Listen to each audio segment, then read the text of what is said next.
अस्सलाम वालेकुम जी, welcome back to my channel. I hope you all are doing well and great. ENG 504 का lesson 42 हम आज डिस्कस करेंगे, जिसमें हमने सेकंड लैंग्वेज एक्विजिशन और टीचिंग से रिलेवेंट पढ़ना है। अगर तो सेकंड लैंग्वेज एक्विजिशन की बात करें तो आपको अंदाज़ा हो गया होगा कि सेकंड लैंग्वेज सीखने का अमल जो होता है वो इसमें आ जाता है। लेकिन बेसिकली हमने यहाँ पर करना क्या है, हमने सेकंड लैंग्वेज एक्विजिशन रिसर्च पर बात करनी है और उसका कनेक्शन देखना है टीचिंग के साथ, ठीक है।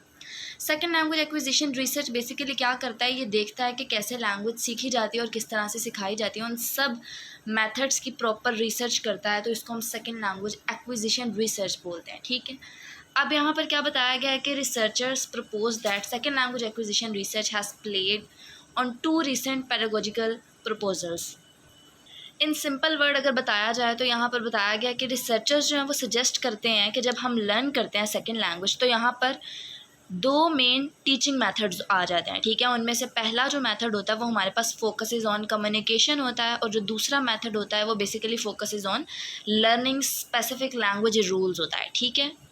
उसके अलावा मज़ीद उन्होंने बताया discusses 4 macro options of focus on form. Focus on form basically कहते हैं कि लैंग्वेज के डिफरेंट एस्पेक्ट्स की डीपर स्टडी होती है, ठीक है। डीप लेवल पर जाकर हर चीज़ की एक तरह से आप कह सकते हैं कि ब्रॉडर सेंस में जो है उसकी स्टडी होती है। तो उन्होंने बताया कि इसकी 4 मैक्रो ऑप्शंस आ जाता है, जिनमें हमारे पास आप कह सकते हैं इनपुट प्रोसेसिंग है, इनपुट इन्हेंसमेंट है, उसके अलावा फॉर्म फोकस्ड आउटपुट है, और उसके बाद हमारे पास नेगेटिव फीडबैक है, ठीक है। उसके बाद ये हमारे पास बेसिकली क्या है, ये हमारे पास 4 मैक्रो ऑप्शंस आ जाते हैं, और बेसिकली ये क्या करते हैं, 4 वेज़ होते हैं जो कि स्टूडेंट्स की हेल्प करते हैं ग्रामर सीखने में, ठीक है। उसके अलावा उन्होंने बताया है कि 2 रिलेटेड इश्यूज़ आ जाते हैं इन टीचिंग, जिसमें हमारे पास पहला इश्यूज़ होता है choosing which grammar rules to teach, यानी कि कौन से ग्रामर रूल्स जो हैं वो सिखाने चाहिए, उस जिसमें लिखा है कि the choice of linguistic form in focus and instruction, ठीक है। और दूसरा क्या है कि कैसे ये डिफरेंट इंडिविजुअल्स की डिफरेंट सिचुएशन में हेल्प करता है, ठीक है। जिस तरह बताया गया कि it's benefit depending on individual factors and there learning context, ठीक हो गया। उसके अलावा हमारे पास जो सेकंड पैराग्राफ है, इसमें क्या बताया गया, इसमें बेसिकली रिलेशनशिप जो है वो बताया गया सेकंड लैंग्वेज एक्विजिशन रिसर्च का और टीचिंग का। उन्होंने बताया कि ये एक तरह से नाइदर स्ट्रेट फॉरवर्ड, यानी कि ये सीधा नहीं है, सिंपल सा कनेक्शन नहीं है इसमें सेकेंड लैंग्वेज एक्विजिशन के और टीचिंग के दरमियान, कि टीचर्स जो हैं वो कैसे सिखाते हैं, वो क्लियर कट नहीं है, ठीक है। उन्होंने बताया कि ये एक तरह से अनसर्टेन है, इसका कितना इन्फ्लुएंस होना चाहिए लैंग्वेज टीचिंग पर SLA का, ये सब चीज़ें जो है वो बताना एक तरह से क्लियर कट वे नहीं है इसका। उसके अलावा यहाँ बताया गया कि studies show that proportional knowledge within teacher education courses play role in shaping teachers personal theories of language learning and teaching.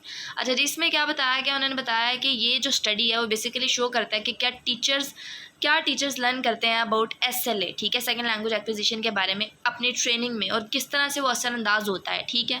उसके अलावा उन्होंने बताया कि इस पर बहुत सारे तनाज़ात हैं, ठीक है। इन सिंपल वर्ड अगर बताऊँ, और ये समझ बहुत ज़्यादा डिफिकल्ट है, SLA रिसर्च बेसिक है क्या टीचर्स के लिए, ठीक है। इसके बारे में उन्होंने बताया कि मिक्स्ड एविडेंस है कि हाउ मच कितनी ज़्यादा SLA रिसर्च जो है वो असरअंदाज होती है टीचर्स पर।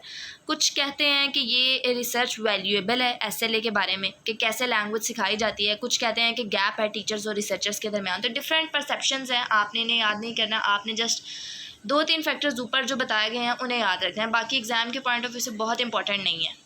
अगर तो हम क्रिटिसिज्म की बात करें सेकेंड लैंग्वेज एक्विजिशन रिसर्च की, तो इसमें बताया गया कि दोस्त critical of the role of main stream SLA research, यानी कि SLA रिसर्च जो बेसिकली रिजेक्ट करती थी टीचिंग को as mainly proportional knowledge as a set of behaviour that can be prescribed by researchers, जो कि रिसर्चर्स के थ्रू जो प्रिस्क्राइब किए जाएँ कुछ रूल्स उनके लिए, उसको बेसिकली रिजेक्ट करती थी। Instead they view teaching as intuitive knowledge, यानी कि पहले से जो प्रिस्क्राइब हुए होते थे रूल्स वगैरह टीचिंग के लिए, उसको बेसिकली रिजेक्ट करती थी, और ये जो है वो टीचिंग को एक इंट्यूटिव नॉलेज के तौर पर देखती थी, और उसको थेरीज के थ्रू जो है वो गाइड करती थी, और बताती थी कि ये जो है वो अपने कॉन्टेक्स्ट के लिहाज से जो है मोमेंट टू मोमेंट डिसीजंस करते हैं, ठीक है। मोमेंट टू मोमेंट्स अपने कॉन्टेक्स्ट के लिहाज से उन थेरीज के बेस पर डिसीजन करें। तो इसमें इसको क्रिटिसाइज़ किया गया था कि इसने सोशल कॉन्टेक्स्ट पर लिटिल अटेंशन दिया, ठीक है। उसके अलावा कम्युनिकेशन लैंग्वेज टीचिंग आ जाता है कि कम्युनिकेशन लैंग्वेज टीचिंग कब इमर्ज हुआ था, जब teachers were sceptical about the role of grammar in foreign language instruction and felt disillusion with the result of audio lingual teaching. अच्छा जी, इसमें क्या बताया गया कि CLT इमर्ज हुआ था, उभरा था तब जब टीचर्स श्योर नहीं थे about the importance of grammar, और डिससेटिस्फाइड थे ऑडियो लिंगुअल टीचिंग से, ठीक है। उसके अलावा स्कॉलर्स यहाँ पर आ जाता है, जिनमें हमारे पास विडोसन और कैंडलिन है। इन्होंने क्या किया था, उसके बाद उन्होंने कम्युनिकेटिव सिस्टम जो है एक तरह से लैंग्वेज का एज अ कम्युनिकेटिव सिस्टम, वो उन्होंने एक तरह से उस पर एम्फसाइज किया था। उसके अलावा क्वेश्चन जो है उसने क्या बताया है कि SLA acquisition require comprehensive input and motivation, यानी कि ये हाईलाइट करता है सेकंड लैंग्वेज एक्विजिशन में इनपुट कॉम्प्रिहेंसिव इनपुट होना चाहिए और मोटिवेशन की ज़रूरत है। उसके अलावा इसने एक फंडामेंटल डिस्टिंक्शन बताई थी लर्निंग और एक्विजिशन के दरमियान, ठीक है। और he mention that teacher in his environment took it for granted that point out student error. अच्छा, इसमें वो बता रहा है कि टीचर्स जो हैं उन्हें स्टूडेंट के एरर्स को पॉइंट आउट करने के बजाय जो है वो उन्हें मुकम्मल कम्युनिकेशन करने देनी चाहिए, ठीक है। उसके बाद हमारे पास क्रिटिसिज्म जो क्रेशन थ्योरी पर किया गया वो क्या किया गया। पहले तो उन्होंने क्रिटिसिज्म जो किया है कि हाइपोथेसिस जो दिया था उसमें प्रॉपर टेस्टिंग की कमी थी। पहला इसका क्रिटिसिज्म ये है कि जो इसने हाइपोथेसिस दिया था, ठीक है, जो इसने अजम्पशन दी थी उसमें प्रॉपर टेस्टिंग की कमी थी। उसके अलावा उसने बताया कि क्रिटिसाइज़ की गई थी थ्योरी कि ये वैलिड मॉडल के तौर पर हाइपोथेसिस इसमें प्रेजेंट किया गया था लेकिन टेस्टेड नहीं था, ठीक है। उसके अलावा जो सपोर्ट किया गया यहाँ पर कॉन्सेप्ट असल में focus on form concept support किया गया है।